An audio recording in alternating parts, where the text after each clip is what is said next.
So first off, Yes. um, I want to say for everybody that follows us on Instagram and Facebook, just for their interaction, like engagement with us, because I know, it's nice, isn't it? it's so great. I put a post out the other day, just asking where everybody listens from, because we live in a very rural area, a very secluded Yep. place in the UK. And so to think that people all over the country are actually listening to us and kind of enjoying our stories, because we started this kind of for us, didn't we? And Yeah. the, Yeah. the fact that people are really really enjoying the stories, the feedback that we've had is so amazing. It blows my mind. So I want to say a massive thank you to everybody that Thank you. commented and told us where you're listening from, because that it really really made our day, didn't it? I was Yeah, it absolutely did. buzzing. And it That's, feels like it's not just us two sitting here telling the stories. Like I can almost hear like other people that are listening in going, "Oh my God, yeah, I know about this story." And yeah, it's just so nice. It makes me feel like we've got a little perplexed family. yeah, it is really really cute. And if you don't follow us on Facebook or Instagram, then it doesn't take a second. Go and follow us. And It's free. yeah, absolutely. It's free and it just helps. just takes a moment of your time. Yes. So yeah, that was what I wanted to say. Thanks. Well said. Yeah. Cheers. Cheers, Thanks, guys. guys. Yeah. Cheers, loves. Yeah, I don't really have anything apart from one little thing, which is random blam. Go. I've got one. I've got one. Well So done. so we started random blams as just a random thing that we started doing, didn't we? We did. And it's evolved. Okay. So we started off random blams, random facts about ourselves. And then I realized that actually I'm incredibly boring. So We we moved on from random blams about haven't ourselves. got that much to tell, No, so not very interested.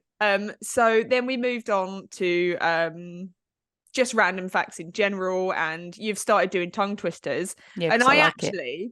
I really enjoy doing just a random fact that Hmm. people generally don't know, and I kind of like it to pertain to the episode that I'm doing. However, this is your episode and I It don't know is. what it is. So I've done a random fact that I found incredibly interesting. So here it is. The electric chair Hmm. was first invented by a dentist, Oh, and it was invented because he witnessed a accidental but fatal electrocution in 1881, and he thought, hmm, that could be a good idea I could put this to better use. for capital punishment.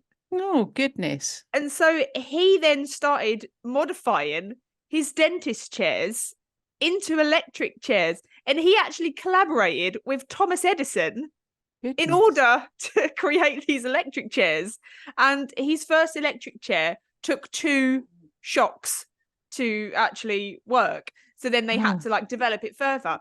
But yeah, he was the first one to come up with it. well, that's a brilliant random blam. I had no idea. I like the way Oh, he's okay. thinking. That's the Yeah, sort of thing that I do where I'll hurt myself and I think, oh, I wish I could give that to someone else. I wish I could use that for capital punishment. Wish I could push someone else up these concrete steps. Ouchie.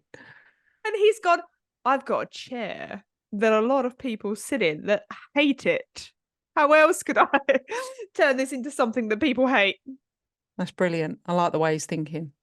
Yeah. So you're welcome for that. Tell Brilliant. that to everybody. Yeah, I will. And I am. Well, my random blam is obviously another tongue twister, but it's not related to the story at all because it's not. Yeah, I should think so. Yeah. It's not So about Betty's better butter. it's not that. It's not Betty's butter No. and it bitter. I was going to do one about Susie sitting in a shoe shop, but then I thought that's going to induce a lot of bad language, Sweary words. which, I do anyway, and I am sorry. But yeah, so this is something a little bit fuzzy because my story is a little bit creepy. So Okay. I thought I'd do a nice little fuzzy tongue twister, and it's literal. Fuzzy Wuzzy was a bear. Fuzzy Wuzzy had no hair. Fuzzy Wuzzy wasn't fuzzy, was he? Fuzzy Wuzzy was a bear. Fuzzy Wuzzy had Had no, fuzzy had hair. no, no, he had All no right. hair. Okay. Fuzzy Wuzzy was a bear. Fuzzy Wuzzy had no hair. Fuzzy Wuzzy wasn't fuzzy, was he? All right. Fuzzy Wuzzy was a bear. Fuzzy Wuzzy had no hair. Fuzzy Buzzy wasn't. What was I Fuzzy saying? Buzzy. You said What were the words? you said Fuzzy Buzzy. What were they supposed to be? Fuzzy. Fuzzy Wuzzy was a Fuzzy bear. Wuzzy was a bear. Fuzzy Wuzzy had no hair.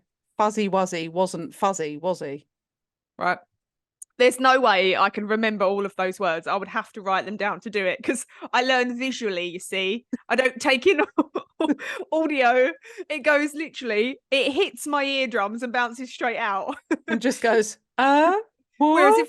if I take it in with my eyeballs, it tends to actually go into my brain. Well, think about a bald bear.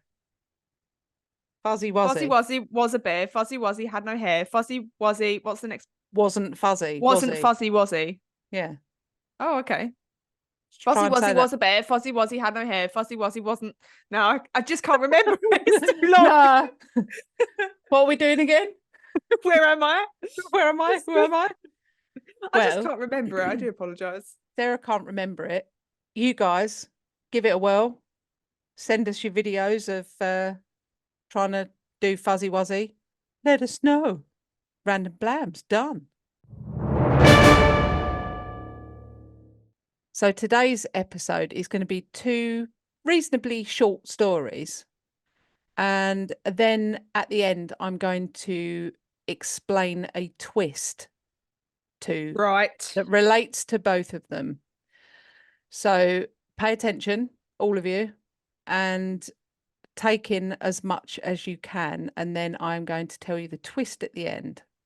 So Right, you've just heard me taking as much as I can on those 3 sentences. I'm kind of not so much talking to you. I'm talking to our listeners. Okay. So yeah. Although obviously Sarah's the only one here, so I will have to ask Sarah's opinion at the end. So, but see what you guys think anyway. On with the episode.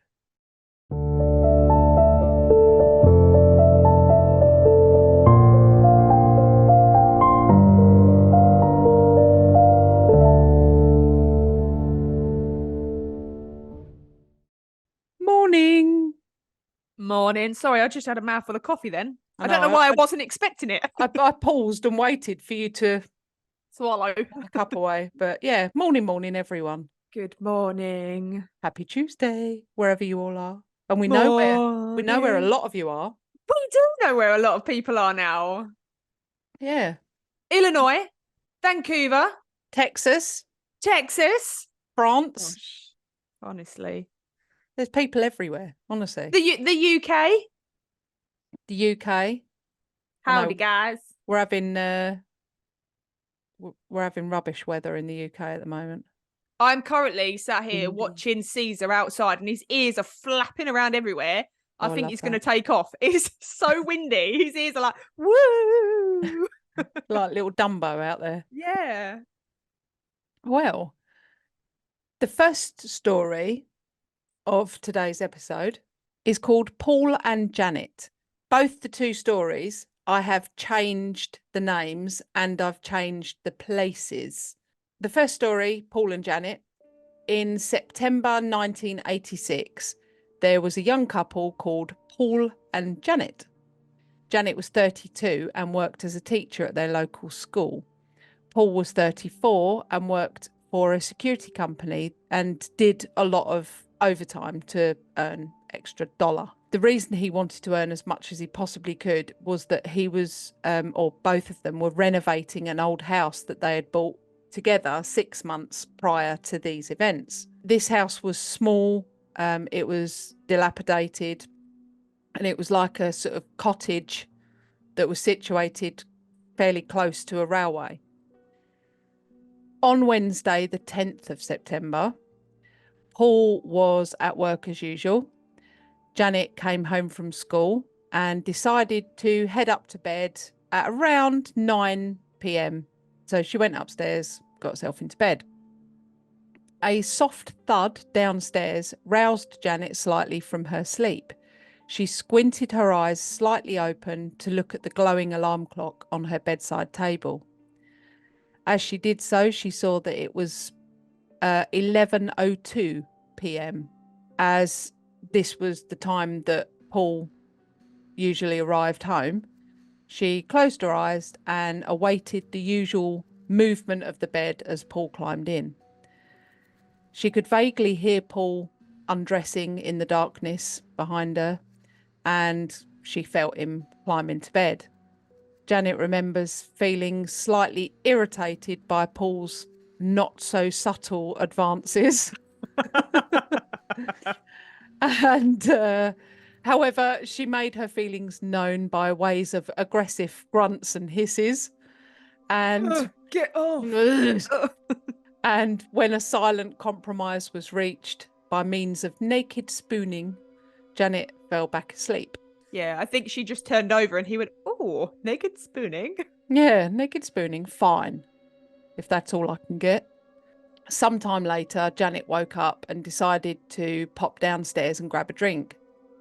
As she came down the stairs, she clicked on the hall light and she noticed that Paul's bulky work coat that he wore for his security work wasn't hanging in the hall.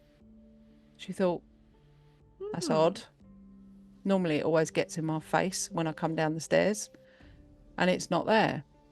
So she glanced at the hall table.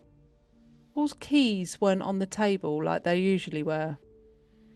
She nervously looked out the window for Paul's car. It wasn't on the drive. Janet said she felt like her whole world had been blown apart. She turned to look up the stairs behind her and saw a shadowy figure emerging from the bedroom. Janet turned and threw open the front door and legged it. She ran to their neighbour's house and pounded on the door. This does sound like Frankenfurter, you know? She thinks it's her Janet's husband in bed, and it turns out to be Frankenfurter. Yeah. It wasn't a Transvestite. It wasn't a Frankenweenie.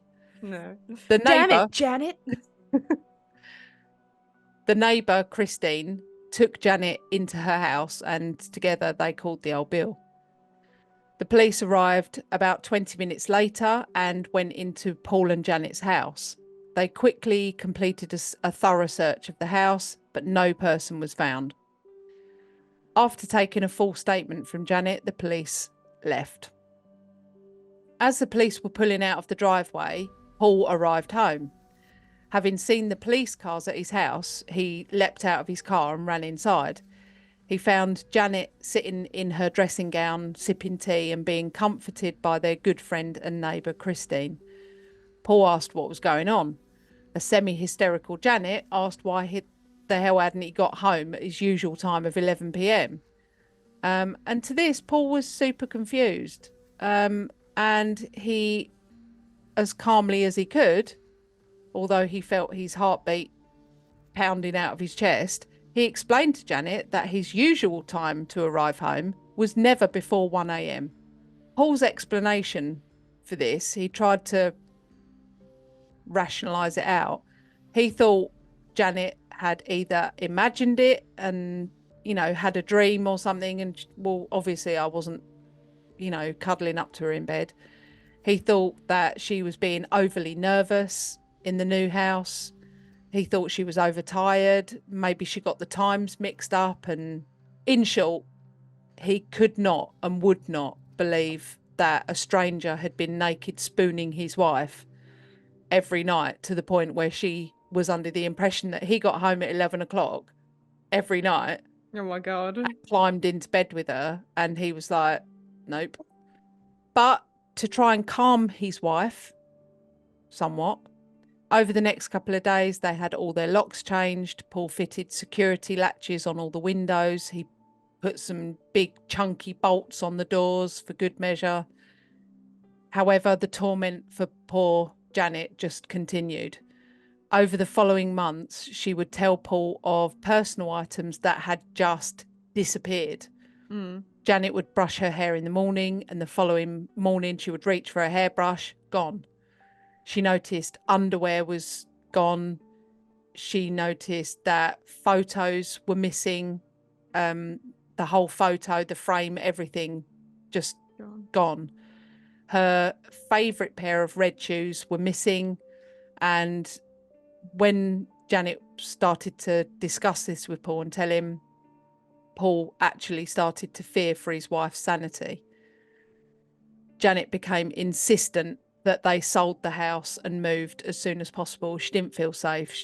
I mean, you'd be freaked out like anything, wouldn't you? Yeah, if you absolutely. realised that, you know, you thought that your husband had been climbing into bed naked and, you know, pushing up against you and putting their arms around you and all that. And then obviously for us would be like, what the hell? Well, it's the same. But Do you remember when you did the old George's cabin? When the husband was yes, like, "You haven't seen any of that. yeah, You're going mad," and you're not being actually it stalked. was. Yeah, Yeah. yeah, Always exactly. believe the woman. Always believe, yeah, and the We're not children. crazy. You know, like in horror films where the child's like, there's a man in my room or something, and the Yeah. parents always go, That is not. come on, Jimmy, back to bed. And they take him in, like, tuck him in, like, that's going to solve the fact that there's an old pedo in the cupboard. Yeah. Always believe them. Always believe them. So Paul felt that this was the only way that he could calm Janet. So, you know, he would have to come to terms with the fact that she wasn't going to ever feel safe in that house again for whatever reason, whether she was bonkers or, you know, overly tired. So I guess Paul, for a quiet life, thought, fine, we'll sell the house. So he doubled his efforts to get the house ready to sell. So at this point, he turned his attention to their dining room, which to date had been little more than a storage area for them. It was full of, you know, boxes that they hadn't unpacked from when they'd moved in. Paul mentioned to Janet, and he said, I really hope underneath this old bald carpet in here that we find a lovely original floor, just like the one that we discovered under the lino in the kitchen. Do you remember the days of lino? Like every house had like lino floor everywhere. We've got lino in our bathroom. Oh, with you? We had a lot of lino in our house in Brentwood. Janet, so he said about this old bald carpet in the dining room, and he was like, oh, I hope it's got this original floor like under the one that we had in the kitchen. Janet said, well, it shouldn't be too hard as the carpet isn't even attached over in that corner. Oh, rip And it straight up. yeah, exactly. She was right. In the corner, the carpet looked like it wasn't on the tacks that held it down. It was kind of raised in the corner. I mean, carpet was rank by all accounts. So she went over and she actually got hold of the corner of the carpet, and she was able to pull the carpet almost like all the way back to the middle of the floor. Obviously, Paul was like, it's easier than I thought. And she said, oh, it has got solid wood floor. And he was like, oh, that's great. Let's have a look at it. Pulled the carpet back, and their initial joy at the sight of this lovely solid wood floor was momentary, and it was completely shattered when they noticed there was a hatch. Oh. Much to Janet's horror, Paul opened the hatch. I mean, I'd be like, let's see what that's about. Yeah, absolutely. I mean, I wouldn't go down there. I'd open it, but flung the hatch open. Yeah. And when he opened the hatch, it revealed a small metal ladder below. And Paul, being the man of the house, began to climb in. Janet, being terrified, grabbed a torch and insisted that she stayed with Paul every step of the way. If he was going to go down there, she wanted to be pretty much like stuck to his back. When the two of them reached the bottom of the ladder, they found themselves in a small passageway that seemed to head away from the house. As they crept down the wet and gloomy tunnel, they see an old door ahead that was slightly ajar, and they could see a dim light shining from within the room. Janet was becoming increasingly petrified and kept insisting that they turn back and just call the police. At this point, Paul stumbled on the uneven floor and dropped his torch. Janet screamed and grabbed hold of Paul. Then, bang, the door at the end of the tunnel slammed shut and they heard a heavy bolt slide across from the other side. This then plunged the pair into almost total darkness. Both Paul and Janet fled back down the tunnel towards what they could see was a faint glow of the hatch in the dining room. To Janet's relief, after moving a heavy bookcase onto the now closed hatch, Paul said, "Let's call the police." The police arrived the following morning and entered down the hatch, and they managed to break down the door at the end of the passage and searched what was beyond. When the police came back from doing this, they said to Janet and Paul if they would like to accompany them back down to see what it was all about. Obviously, they did.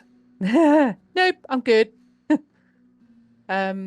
What they found was a small room that had a dirty mattress and some blankets on the floor, packets of half-eaten food, a small gas lamp lit the walls, but Janet hardly seemed to even notice any of this as she was staring mouth wide open at the wall that was completely covered in photos of her.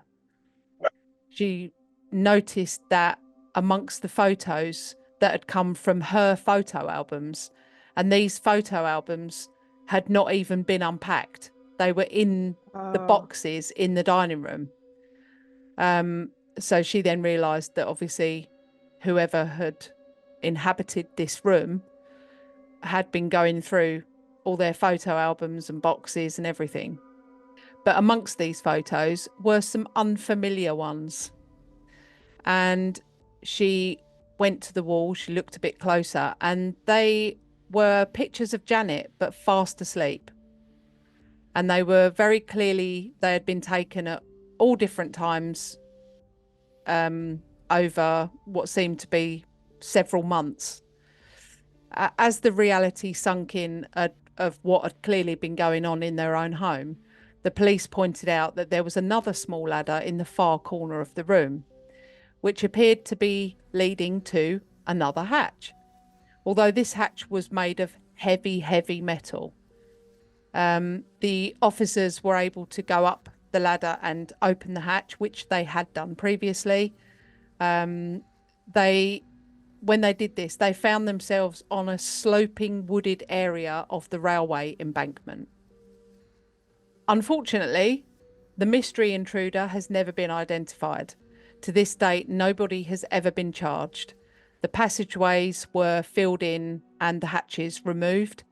Janet and Paul never slept a single night again in that house. Ever. Ever. And the house was sold 3 months later. Yeah, I feel like I recognise that from somewhere, and I don't know whether it's from American Horror Story, but it was coming from one house to the next. But I think it might have been The Watcher. Yeah. Do you ever watch The Watcher? Another tongue twister for you. Do you ever watch The Watcher? Watch The Watcher? I did watch The Watcher, yeah. Yeah, I'm sure it was something like that on The Watcher. Something similar. Well, the next story is Stevie and Nicola. So this took place in November 2005.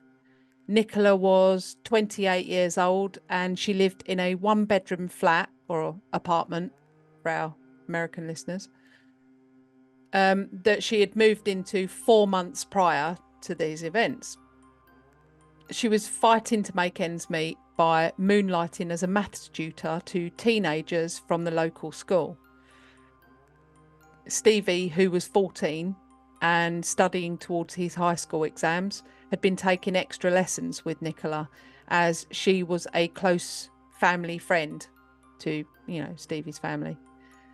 On this particular night, Stevie's parents had been attending a fundraiser and were due to collect Stevie on their way home around 10 p.m.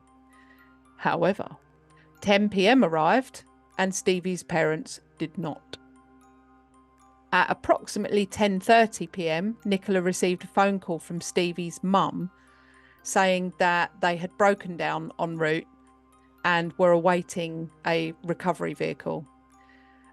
Stevie's mum also said to Nicola, would it be possible for Stevie to please stay over, and we'll grab him like the next morning. Don't know how long this is going to take. Don't know if we'll be able to get to you. Nicola felt slightly uncomfortable with this arrangement. Her place only had one bedroom. Obviously, you know, although they're family friends, he's a teenage boy, she's an adult. It just felt a little bit uncomfortable to her. In the lounge, there was just a television and a single armchair, pretty much. There was no sort of sofa that he could have crashed on or anything like that. Fully furnishing her new flat was something that she'd kind of put on her to-do list, and she wanted to get a money situation sort of fairly reasonable before she started doing that. But she couldn't really see any alternative. And there was also a part of her that felt relieved to have another person in her flat with her, because previously Nicola had become quite alarmed at some of the goings on in her new abode. Nicola would come home and find lamps on that she was certain that she'd switched off before she left. Things seemed to move round the flat by themselves. She would reach for her milk to go in her morning coffee, only to find an empty carton. A neighbour had stopped Nicola in the hallway to complain about the loud volume on her television, although Nicola had not been home since like 8 that morning when she'd left for work. And she informed the neighbour politely but assertively that he's obviously mistaken. It couldn't have been her television. Anyway, so going back to this night, Nicola gave in and she thought, okay, well, it would be quite nice to have someone else in the flat. She grabbed Stevie a sleeping bag out the cupboard and laid it on the floor in her bedroom. So around 11 p.m, they both settled down to go to sleep. Nicola dozed on and off, unable to really get proper sleep because there was someone else in her room. Around 2 a.m, Nicola awoke to find Stevie standing at her bedside. He was saying that he was starving hungry and let's go out and get some food. She was like, what? That's not how it works. Yeah, exactly. My reaction would have been a whole lot worse. Would have been like, get out.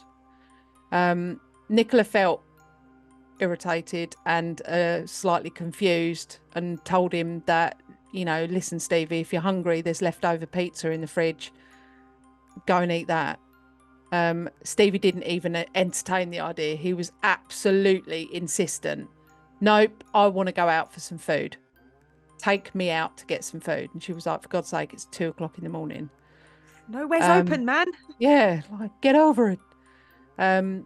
She, I guess, for a quiet life, thought, well, I'm not having a great sleep anyway, so fine, we'll just go out. So Nicola was quite surprised at Stevie's urgency, and she felt quite taken aback with it because he was quite a laid back, timid boy. But you know, she thought, all right, fuck it, let's go. So she threw on a hoodie and some jeans over the top of her pajamas, and she was like, all right, come on, let's go. And Stevie was literally like, had hold of her wrist and was like, yeah, come on, let's go and get something to eat. Let's go and get some food. Pretty much towed her all the way down to, you know, to the exit of the flat. This is where you gotta love a 24-hour McDonald's. Definitely.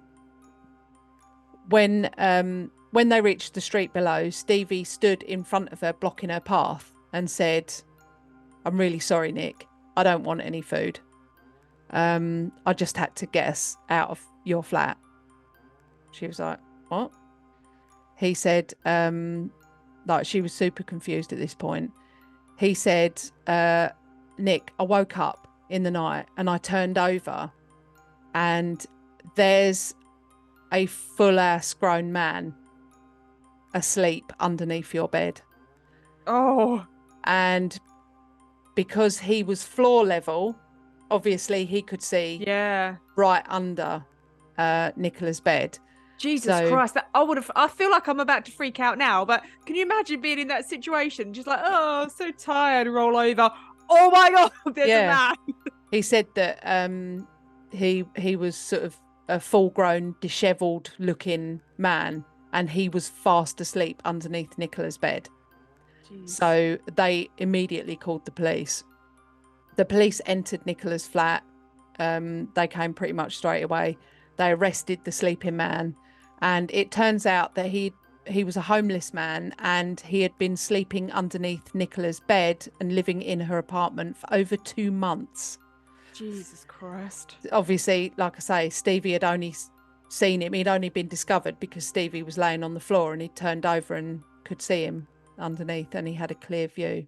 I don't think I'd ever sleep again. Oh God. Like that's actually a boogeyman underneath your bed. I mean, I've got to say, you would have to check under your bed, in your cupboards, all that. But I don't know if anyone else gets this. I get too scared to look under my bed. I know, me too. Do you know what I mean? Like Yeah. I get too frightened to actually look in case there's like a face right there or something. I got that'd so be scared hideous. the other day because there was a little mouse upstairs in our bedroom and I had to go under the bed to get it. And I managed to capture it, this little mouse. I got a little bowl and I put it on top of the mouse, managed to get it. It was this tiny, dead, cute little mouse. But I was so terrified that when I came, I kind of like shimmied out from under the bed with it. And Josie come up to see what, if I'd actually caught the mouse. And she made a noise, but because I was already on edge, this noise sent me completely over. And I did like Tell everyone what you thought that noise was, please. Don't make me tell them. I thought that it was like like a roar from the mouse. I thought You heard it. You heard it first, guys, and you I heard thought it that was like right. a distress call. Sarah was distressed because she felt that this tiny mouse had let out a distressed call that was a roar.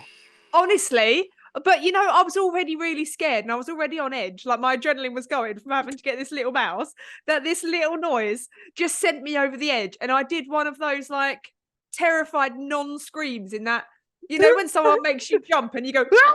But your whole body like does this weird thing that you think, what's that going to save you from? Where did that come from? Yeah, but I kind of like fell backward. I was kneeling and I kind of like scared myself. Well, the mouse scared me, but I fell backwards. But the sheer terror that I felt because I thought this mouse What the was hell like do you think a mouse is going to do to you? Even if he was roaring. Listen, I can't describe why I felt like that, or why I was that scared, or what happened. Rationally, it's a tiny little mouse. What's it going to do? But I was so terrified that I thought this mouse had done like this little distress call. It was like, bah! I was like, oh God. And I'm not that person. I'm quite cool and calm in a situation. So I'm annoyed at myself that I was scared by that. Yeah, because you had a mouse that roared at you. It did. It really did roar. And I can't explain. It obviously was not. It was Josie. But my natural instinct was that this mouse had sent out a distress call. Did you think that there was going to be like 10,000 mouse mates all hearing his call and going, oh, that's Mickey. Come on, guys. Rally the troops. Like a big wave, like in the film Ratatouille, where they're like all in the ceiling and the whole ceiling comes down and they're just everywhere. In that split second, my brain didn't really do much. So I didn't have any thoughts about what was going to happen. I just heard the noise, thought it was the mouse. Well, I was terrified. So I apologise to all our listeners that are freaked out by mouse stories. Yeah. Oh, It's triggering. I did, speaking of being terrified, Claire got up really early the other morning and she went off into the bathroom.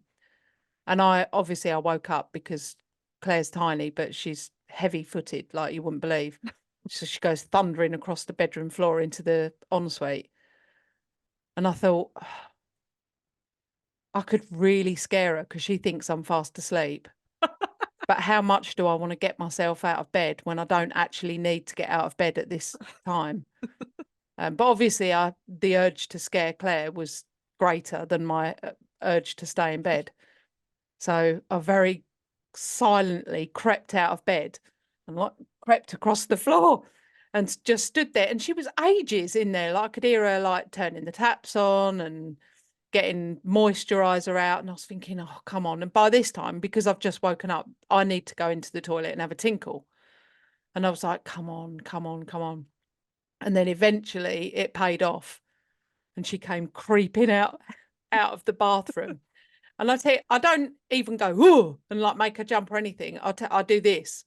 I wait. And as she comes out, the moment that I see her face go and look at me, and her brain is like, oh, Kate's up and she's out of bed. In that exact moment, I go, and I have to put my hands out towards her as well. So it's like and that's all I need to do. And she pretty much like hits the floor. She like Yeah. crumples and she just goes, oh, for God's sake, I don't like it. And then I have to give her a cuddle because she's like terrified. But yeah. Anyway, we've gone way off subject. But yeah, so that's the end of Stevie and Nicola's story. Now let me tell you the twist. Come at me. The twist is one of those stories is fake and one of those stories is absolutely true. Apart from the fact that I've changed their names and things like that. Okay. So have we got a guess which one's fake? Yes. All right, I'm gonna go. I'm gonna probably go for the man under the bed one being fake, and that the other creepy ass one's probably real. Well, have a think. What do you guys think? What do you think? Do you think it's true or do you think it's fake? Which one do you think is true and which one is fake? Well, I'll say originally I was going to say I'll tell you which one's real in the next episode. But I'll probably forget and then I'll go, oh, I'll have to do it on the next one. And then I'll probably forget. Months later. People will never know. So what I'm going to do is I'm going to tell you which one's true and which one's fake. And the reason why I've changed my mind. So, Sarah, you're saying the man under the bed fake, and the secret tunnel photo one is real. Well, the answer is the man under the bed in Nicola and Stevie's story is true. Oh, okay. The first one was fake. Stevie and Nicola's story, absolutely true. And it is called frogging. What, where someone lives under your bed? Where someone lives in your house, unbeknownst to you. There is an actual thing and it's called frogging. And that's what that mouse was doing to me. Living under a bed, that's fucking frogging. You got frogged by a mouse. Moused by a frog. In my next Blam episode, which is out this Friday, which is the 2nd of Feb, I will tell you more about frogging. And it just sounds dirty, doesn't it? Does it you? When you say, I think it's because it sounds like dogging. It does sound like dogging, yeah. And you not that if we've got any doggers out there, I'm not calling you dirty, but I mean it is a little bit. It's a little bit scusty, isn't it? There's nothing wrong with being scusties. Can be dirty if you want. It's fine. I'm all right with it. Okay. But just to be clear, frogging is not a sexual thing. It's a creepy thing. It's someone living in your house without you knowing. this Friday, 2nd of February, Blam episode, I'm going to cover the actual details of Stevie and Nicola's story and how it was real, where it was, what happened. And I'm also going to chuck in a couple of other frogging stories as well. Awesome. Can't wait. So yeah, see us then. Did you know you can help support our podcast and get additional content? Subscribe to our show for $3 a month, which is £2.39 in the UK. And for your support, you will receive 2 additional Blam episodes a month. Your subscriptions help ensure Kate and I can keep bringing you great content every week. If you want to subscribe, just follow the link in the episode description. You'll also get a huge thank you and a shout out in the next episode. Blam over. Back to the episodes.